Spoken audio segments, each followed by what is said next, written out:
اهلا بكم شباب ومرحبا بكم في الفيديو جديد. زعما كلاسيكو بين نادي صفاقسي والترجي التونسي باش يتلعب غدوه ولا وعلاش الايامات هذوما لقينا رواحنا ممنوعين انتدابات وشنو ثم جديد خلال هذا الميركاتو الشتوي. لكن قبل كل شيء ما تنساوش كما العاده تعملوا كومنتير وجيمو بارتاج وتشترك في القناه وتفعل جرس التنبيهات باش يوصلكم جديد. اليوم المكتب الرابطة الوطنية لكرة القدم أخيرا جاوبت على مقترح متاع النادي الصفاقسي في تأجيل مباراة كلاسيكو اللي كانت مبرمجة غدوة ضد الترجي التونسي، على خاطر النادي الصفاقسي يحبوا مرحلة الذهاب تكمل بالمباراة متأخرة بين الترجي التونسي والنجم الرياضي الساحلي اللي كانت مبرمجة نهار 18 في ملعب رادس، لكن واخروه لنهار 12. هذاك علاش اللي النادي الصفاقسي اللي حاب يشوف حساباته خلال مرحله الاياب، وبالتالي المكتب الرابطه الوطنيه لكره القدم قررت زاد تاجيل جميع المباريات الجوله الاولى اياب من بطوله من 18 او 19 في هذا الشهر. لكن حسب ما نشوف انا اللي المنافسين تاع الترجي التونسي هما اكبر مستفيدين اللي قاعد يصير، والترجي التونسي من يبدا الموسم هو اكثر فريق مضر.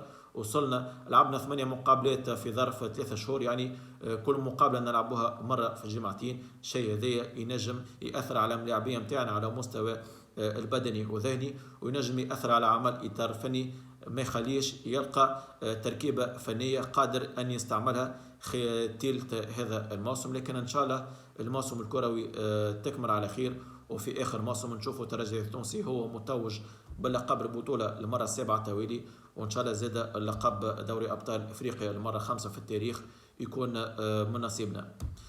الايامات هذوما نزل خباير كالساقه، وهذا مش جديد علينا بعد اللي صار مع صابر بوغرين. هذه مره يصير مع ايوالا على خاطر الفلوس نتاع ايوالا ما وصلوش للفريق النيجيري، قيمتها 2.400 ألف يورو. وعلاش؟ على خاطر الترجي التونسي ديجا سب الفلوس في البنك سنترال، لكن البنك سنترال قعدوا مده ما عملوش فيرمون. هذاك علاش ملي جات الثوره الادارات التونسيه قاعده تكركر. لكن ان شاء الله الايامات هذوما الفلوس نتاع ايوالا يوصلوا للفريق النيجيري، وقتها الترجي التونسي يتم عليه رفع منع انتداب.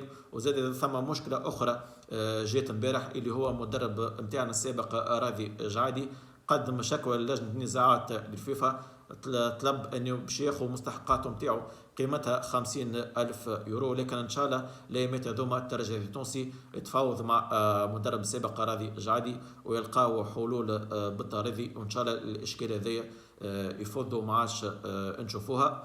وبالنسبه الى حكايه رائد الفادع وشكوى لجنه النزاعات على خاطر ما خذاش صاليرو، رائد الفادع اتصلت به شخصيا وقال ما عندي حتى مشكل، قال راني راتب نتاعي خذيته عندي شهر كما جميع اللاعبين. لكن الاخبار الزائفه كما العاده قاعدين ينشروا في اخبار يعني ما ثماش منها ولا يوصلوا يلعبوا باعصابنا. لكن نقول الجماهير الترجي التونسي ما عادش تركزوا برشا على صفحات المأجور على خاطر هذوما قاعدين يلعبونا باعصابنا. نقول لكم ركزوا اكثر في الابليكاسيون تاع جمعيه اسمها ترجي بلوس، او ثم صفحه اللي بصراحه اللي عنده فيه مصداقيه اللي هو باج ترجي دولتنا اللي قدم له تحيه للادمين هذا اللي قاعد يقوم بخدمه كبيره. ننصحكم جماهير الترجي التونسي ان تركزوا مع صفحه ترجي دولتنا على خاطر المصادر نتاعو تكون موثوقه بين 80 و 90%. شنو ثم جديد خلال هذا الميركاتو الشتوي؟ جديد هو بيدو كما جمعة اللي فات حكيت فيه اللي ثم وكيل اعمال تقابلوا مع رئيس النادي حب يمد واقترح عليه زوز ملاعبيه اللي هما جناح ايمن وجناح ايسر دون تكتم اي اسم، لكن الاسامي ظهروا اللي هما ايمن الحرزي لاعب السابق النادي الصفاقسي وحاليا يلعب في بحرين، ولاعب الليبي اللي سبق لعب في النادي الصفاقسي ويلعب حاليا في العربي الكويتي اللي هو احمد صوله. مبدئيا الترجي التونسي قاعد يفاوض في الفريق العربي الكويتي للحصول على احمد صوله في شكل اعاره حتى نهايه الموسم، لكن فريق العربي الكويتي رفض تخلي على احمد صوله على خاطر مازالوا عنده 6 شهور ويوفى عقده، مطالبين ان يجددوا له عقده لمده عامين وبعد يسيبوه لنا في شكل اعاره حتى نهايه الموسم. حسب رايي انا ضد قدوم هذم زوز ملاعبيه، على خاطر ما همش في قيمه الجمعيه. وثانيا الترجي التونسي ما عندوش مشاكل هذا الموسم في المراكز نتاع اجنحه، لكن من يبدا الموسم عرفنا المشكله نتاعنا وين، اللي هي ظهير ايسر، على خاطر محمد امين بن حميده ما عندوش استقرار في الاداء. مطالبين بجلب ظهير ايسر يقدر ينافس محمد امين بن حميده، على خاطر ما ثم حتى ملاعبي في الترجي التونسي بلاصتو مضمونه عليك على محمد بن حميده يراجع روحه. وزاد كيف عندنا مشكل في الهجوم، على خاطر محمد علي بن حموده من يبدا الموسم صايم على التهديف، وبدا يدخل في فتره الفراغ، عليه ان يراجع روحه لانه محتاج الى مهاجم هداف يقدر ان ينافسه يخليه يبدا يخاف على بلاصتو. هذاك علاش اللي الترجي التونسي من يبدا الموسم ثم زوز نقائص بارك اللي هما ظهير ايسر وايضا مهاجم هداف. وبالنسبه للاجنحه ما عندنا حتى مشاكل، لكن بصراحه ثم بعض اللاعبين في الاجنحه بصراحه ما خذاوش فرصتهم كامله، كما شراره كما الفاروق الميموني، وخاصه رشيد العرفاوي من يبدا الموسم ريحته ما ثماش لا في التمارين مع المجموعه ولا حتى في قائمه المباريات. على نبيل معلول ترجع روحك وتعطي فرص لجميع اللاعبين، على خاطر شفنا جمعة ذي حمدي مدب عمل اجتماع مع الناس الكل، ابداها من المدرب وخاصه مع اللاعبيه. طاب المدرب نبيل معلول ان يراجع روحه على مستوى الفني والتكتيكي ويعطي فرص بعض اللاعبين اللي ما خذاوش حظهم من بدايه الموسم.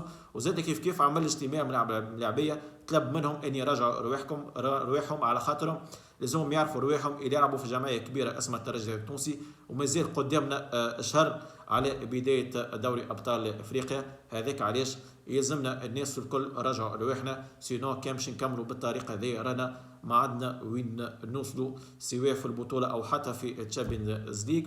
وبالنسبه الى تجديد العقود محمد علي بن رمضان وخاصه غايلين شعليلي، جدل كبير صار مع محمد علي بن رمضان الايامات هذوما. ها ثم شكون قال العروض موجوده في حصول على هذا اللاعب في هذا الميركاتو الشتوي، ومحمد علي بن رمضان ابدا رغبته على رحيل، لكن نصيحه محمد علي بن رمضان كي تحب تغدى الترجي التونسي على الاقل زيد العقد لمده عام وكمل معنا 6 شهور، جيب لنا على الاقل عرض تليق بقيمتك وقتها نجم تصرحوك. اما على خاطر تو في التوقيت هذايا تكون عندك رغبه في المغادره، انا بصراحه ضد لانك لاعب مهم في الفريق. وبالنسبه الى غايلان شعليلي ثم اتفاق مدني معه باش يتم تجديد عقده لمده عامين. وبالنسبه الى حكايه رياض بن عياد برشا كلام عليه زعما باش يقعد وزعما باش يمشي، في الوقت الحالي ما ثماش عروض رسميه وصلته رياض بن عياد، لكن حسب قناعتي كان باش يتم تفريط في هذا اللاعب، باش تكون غباء كبير من الاداره ومن المدرب نبيل معلول، على خاطر بصراحه نبيل معلول همش هذا اللاعب رياض بن عياد، على خاطر شد فيه صحيح اللاعب هذا ان يلعب فيه مهاجم صريح، لانه المركز نتاعو الاصلي رياض بن عياد 9.5 او حتى كجناح ايسر، على خاطر بصراحه رياض بن عياد عنده كاليتي ممتازه، تكنيكومون ماهوش خايب، زاد كيف عنده كاليتي دو فراب بعيده ما شاء الله عليه، لكن على نبيل معلول يراجع روحه ويعطي ثقه لهذا اللاعب. وخاصه زاد برشا كلام دار على شراره، شبيه شراره ما يلعبش، شراره امبارح تعرض للاصابه، لكن ان شاء الله نتمنى له الشفاء العاجل، وان شاء الله مدرب نبيل معلول يفيق على روحه يعطي فرصه كامله لهذا شراره، على خاطر محتاج باش ياكد المستوى نتاعو اسكو هو يليق بالمريو الترجي التونسي ولا لا، لكن ان شاء الله الايامات هذوما يتوضحوا كل شيء. ان شاء الله الفيديو هذا يعجبكم، كما العاده ما تنساوش تعملوا كومنتير وجيمو بارتاج وتشترك في القناه وتفعلوا جرس التنبيهات باش يوصلكم جديد. اما باش نقول لكم في الامان، نتمنى لكم بون ويكاند، ترجي دوله وقوتنا في وحدتنا.